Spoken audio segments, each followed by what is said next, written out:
Hi guys, so it's Saturday. I know most of you have been waiting for this day, so it's finally here, and I'm quickly gonna share a brief story of how I was a victim of witchcraft. Now, I know most of you don't believe in witchcraft, but just because you don't believe in it doesn't mean it doesn't exist.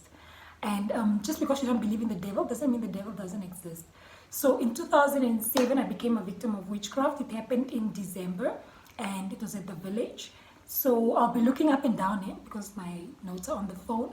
And this dream where this lady was standing outside the shop begging for money, and then the lady asked me for money, and then I told her, I don't have money right now, but my friends went into the shop, and when they come out, we can give her from the change.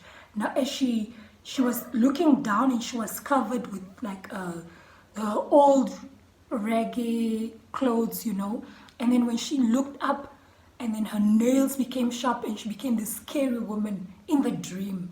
Now, in that dream, I started screaming. I woke up, and I could see this lady with a traditional dress in the room. Now, the first thing I did was obviously blink, open my eyes, and I'm like, okay, what's going on? I could still see her, And then I started screaming. At that time, I was sleeping in the same room with my parents because the house was still under construction. So basically, we only had like one bedroom where all of us were sleeping. My parents immediately woke up and they asked me what was wrong, and I was like, I can see this lady. She's standing in the room, And then they gave me a mirror so that I can use it, because people still believe that if you put the mirror in front of your face, that like the ghost doesn't appear in the mirror. And then I also took my Bible, because the mirror wasn't working. So I took my Bible and I covered my face with the Bible, hoping that it would work, but it didn't work as well. Now, at that time, I didn't sleep from that. I don't even know what time that was, but I didn't sleep the whole time until in the morning. My parents took me to a nearby clinic. Now, at the clinic, the nurse was like, either I'm stressed or I'm hallucinating, and then they gave me paracetamol and vitamins. And then I went back home and I could still see that lady. So we had to go back to Grootfontein because I didn't want to stay there anymore. And I was scared and I couldn't sleep at night. And even during the day, the moment I closed my eyes, so the darker it got, the clearer this image or this vision of her became.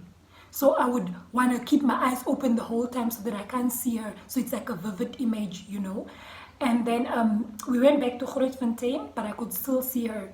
So in my school books, when I go to school, I could still see this lady in my books. The moment I closed my eyes, she became clearer and clearer. So I didn't used to sleep at night.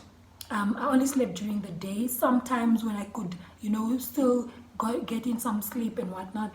And then that time I used to sleep with my parents that whole semester through. I slept with my mom because my dad wasn't in town. My mom and my little sister. So every night I would lie awake, I wasn't able to sleep. And then in the holidays, my parents took me somewhere. We approached this house that had like a weird hut. Like it's a big house, but there was only one hut. That was why it was looking so weird. And then this lady having like cornrows, like the hairstyle she had was cornrows, and she looked so scary. Like she had I'm not sure she had like beads, but she looked like those traditional healers that one would see in the African movies. And I was freaked out. I was so nervous, but I actually understood what they were doing. That's the only help they could get me, apart from, they even took me to a private medical practice, and then that's the same thing. They said, I'm stressed, I'm hallucinating, maybe I should see a psychologist, maybe I'm going through something, and then I got like strong painkillers and stuff that would help me, maybe sleep or whatever, but mostly it didn't help. Now, when we approached that lady, that witch doctor lady, she looked so weird though. And then she told my dad, she gave my dad like a list of things that my dad needs to bring from home. So my dad had to drive back. So me and my mom stayed over at this lady's house, and we sat like around like a small fire somewhere there. And then she told my mom how people that had failed to come on time had died, So it was actually good that my mom brought me right on time for her to be able to help me. Now, at that time, she started telling my mom that someone had bewitched me, someone had put a ghost in me, and that she's going to be able to help me. So right at that time, she started chanting in what I would call demonic languages. So she was like crying and screaming, and like it's like a fight that is happening between, I don't know the kingdom of what, but that was very funny for me. I wanted to laugh because I was like, wow, am I really experiencing this that I've seen in African movies? And but I didn't laugh because my mom was there, and I know this was like a serious thing, so I need to keep my act together. And yeah, and after that my dad arrived like with 2 cocks that like that's a male chicken that the lady had sent him to bring as well. And then we walked to the bush. She made like a huge fire, like with a lot of wood. There was like wood everywhere and fire everywhere. And then my parents had to stand like a little bit further from where we were. And then she asked me to inhale the smoke. She wiped like that chicken, the male one, over my head, and it died immediately. Now guys, this is not died like she cut the neck off or she strangled. Like she just wiped, the thing was alive, and then she wiped it over my head, and then the chicken died. And then she tried the second one again, and then the chicken died again. And then she was crying, screaming, and she's like, just inhale the smoke. And then I would inhale that smoke. And then after that my parents came, and then they gave her the money. It was a lot of money. I don't know how much it was, but all I know it was a lot of $100 that were, you could see they were fresh from the bank, and my dad just withdrew them to pay this lady. And then the lady said we should walk back, not look back, because the ghost might run into us as it's running out of the fire, and that the money that she got was for her ancestors. She's going to give it to her ancestors who are the one who helped me, And then we walked back, we got home at that night, and I still couldn't see that lady for that night. After that we went back to Grootfontein, and I still couldn't see the lady, but after a week or a few days I started seeing the lady again. Now my question was, I didn't want to disappoint my parents because they paid a lot of money, so I pretended like I can't see her again. But then she gave us like leaves that we have to put in cream, and you have to make sure the cream is green so that people don't see it at school. And then she gave us a lot of things like smoke that needs to be maybe done every night or stuff like that. So at that time I was using it because I was desperate, and I was still like performing in school, and that at least kept me awake to study even more because I didn't have another social life.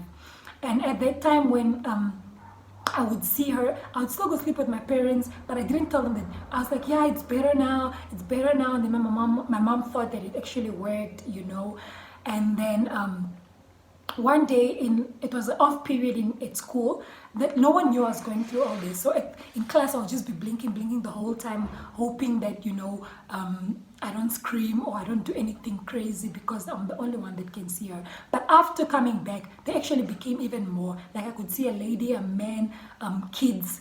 Like it became worse than where I was before I went to the witch doctor. Now at school, during that off period, let me continue, this girl, my friend, was like singing this song, and I was like, wow, is that Beyonce or Sierra's song? And then she said, no, it's Hillsong. I was like, it's a church song, okay, but I want to come to church. And I know my parents won't allow me to come to church because they were so against revival churches. Come on guys, we're like, we know how our parents can get at times, So I still managed to convince them that Sunday, and I went to church. When I walked into church, I could feel like this warm, tangible presence in church. At that time, I was like, what is going on? My eyes started tearing, and being obviously from Grootfontein, like we're a bit rough. So when my friend was like, it's okay, then I was like, she said, why are you crying? And then I was like, I don't know, but like something went into my eyes. It's like, so and then we walked into the church service, and then there was like praise and worship, and I would look at the lyrics, and people are praising, they're worshiping, and obviously I'm new, but at the time I could read the lyrics quickly and make and pretend as if I knew the song, but I didn't. And then this lady walks up, and then she says, I don't know about you, but Jesus is everything to me. You can give me money, you can give me what, but Jesus is everything to me. My first thought was like, are you sure? Like if someone gives you $1 million and you have to choose between the million and Jesus, that's allowed. That's what I thought within, because I was like, that's not possible. And then after that, the pastor walked on, and the pastor was talking about witchcraft that day. Like that was so shocking. I'm like, who told pastor? Like nobody knows that I'm going through this, witchcraft. And how is pastor even able to talk about what I'm going through? And this is my first day at church. I've never spoken to anyone about it. And then the first thing that the pastor said is how some images, some tools and things that we have in our houses could be potential vessels for Satan to use, or Satan's tools basically that he's using within our houses, and how going to a traditional healer binds you even more. Like, how can Satan cast out Satan? The Bible even says that a kingdom divided against itself cannot stand.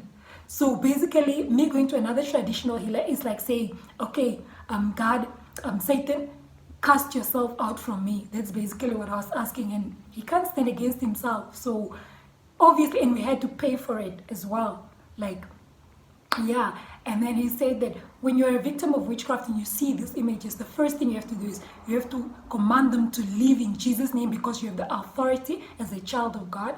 And the second thing he said is, and even if they don't leave immediately, do not fight it, because Jesus is fighting your battle, you know. Have peace and rest in that, and just sleep, because God is taking care of it. And then he gave an example of how demonic powers would be trying to attack his daughter, his little baby, the baby daughter that he just got, and then he would just declare the name of Jesus and they would go, you know. At that time I was writing down everything in my small little Bible that I took with to church. So when I got home, I was so ready to say those words that he said in church. I got home and I would see these images and I'll be like, I rebuke you in Jesus' name, and they would go and come back, and I'll be like, I rebuke you in Jesus' name, and then they would go and come back. And at that time I was like, but didn't pastor say that? Then I would make sure like these are the exact words that pastor said, and that yeah, that I was actually saying what he said, you know. And then after that I just slept, because he also said that I should have the peace of God, that Jesus is already taking care of it and he's fighting this battle. I don't have to stay up all night. Like, wow, I was so amazed, honestly.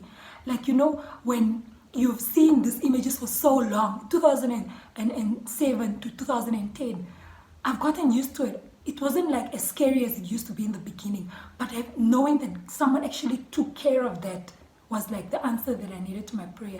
Obviously, the time I gave my life to Christ, I started believing in Jesus, that people were portraying and saying, you know, that this Jesus is alive, that he was actually real. And at the mention of his names, the demons would tremble, and that in that name there is power. The Bible even says in Proverbs 18 verse 10 that the name of the Lord is a strong tower, the righteous run into and are saved. Like, it's that safe place where you can go and just say Jesus and things happen. So I'm like really, really excited, and I know this word is going to change a lot of people's lives, because you don't have to fight some battles. Some battles Jesus already fought for you. Not even some, all of the battles that you're fighting, Jesus fought for you, you know. And yeah, you have to be strong in that. From that day, I didn't see her anymore. And after that, I had faith. I could walk anywhere at night. You can't tell me nothing. I know this Jesus is following me. This Jesus that these spirits are so afraid of, you know. And I started seeking to have a relationship with this Jesus, you know. And I was praying, and my faith moved from, I don't know what levels. My prayers moved from 1 minute to 2 minutes to 5 minutes to, you know, 30 minutes. And I just wanted to spend so much time with this Jesus. Like, tell me more about this Jesus. I didn't skip church after that, every single day. Even when I was hospitalized in 2011. Like, when I went to church sick, sitting behind, you know, just praising God, just worshiping God and all that. So I hope this encourages you, and know that God is for you, not against you. That when you give your life to Christ, you are literally accepting a Savior. People say, why did you have to give up? I had to give up brokenness, fear, doubt, insecurity. This is what I had to give up. I didn't have to give up anything. I didn't have to give up my friends, because my friends literally were, they will go because you're starting to live a different life. So it's not a bad things that you're giving up. It's not the good things that you're giving up. It's the bad things that you're actually giving up. So yeah, I hope this inspired you, and I have the story written down somewhere. I'll soon either publish it on a blog or publish a book or something. So be encouraged in that, and I hope you enjoy the video. And yeah, love you guys. Bye.